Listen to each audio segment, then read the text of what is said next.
So let's talk about Swiss Army Man. Let's do it.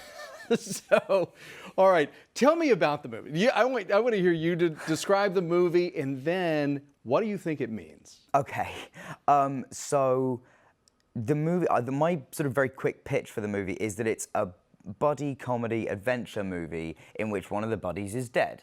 That would be you. That would be me. I am the dead buddy. You're the corpse. I'm the corpse. But a magical corpse. He is. He's a magical dead guy. That's the term we sort of started using for him instead of zombie, because there's no kind of zombie horror to Manny. Like, he's a dead person that happens to be coming back to life, but he's not like trying to eat your brain. There's No, he doesn't eat brains. Sinister about it.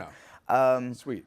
And yeah, he's really sweet. And so that's sort of broadly speaking, that's the quick pitch. But I think it's a movie about accepting our own weirdness and being kinder to each other. It's actually got a very sweet message that I think it's about the idea that sort of shame is what keeps us from love, and finding self-acceptance, and in doing that you'll be able to find, you know, love and happiness. It's like those are the themes of the movie. They're just dealt with in a kind of anarchic you know, way that people might have heard about online. Paul Dano is stranded on a desert island. He's about to commit suicide. Yes. When he sees the corpse wash up on the beach, and really takes to this corpse, which has these magical powers. You must have felt by the end of it like you and Paul Dano had been lovers, because so much of the emotion depends on the physical contact between the two of you. Yeah. There's a lot of it. There's a lot of it. And it started off really like day one, I think. Well, day one, obviously, he was carrying me for some parts of it. And Paul really did, like, I mean, again, 99% of the movie, he really is carrying or dragging me rather than the dummy they had made, just because I think the dummy was only about like 30 or 40 pounds lighter than me. And he was rather like, oh, I'll just have the real thing, it's fine. But then, like, there was the one power that Manny has that I suggested was that I suggested that Paul should use my teeth to shave. So like on day 1 or 2 of the job, he's like opening my mouth and like dragging my face down his cheek. And then there's a scene on the bus where I'm getting excited. He is talking me through the process of human excitement and what it is to get excited by something. And he says, and then your heart's beating really fast, and then like you start sweating, and he spits on his hands to simulate sweat and just like rubs it on my face, so that because I'm dead I can't produce sweat. He's like, this is what sweat feels like for a person.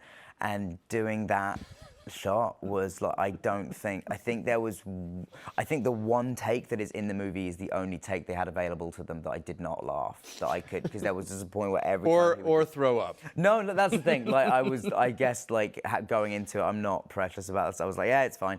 It's like, it's spit. It's not gonna kill you.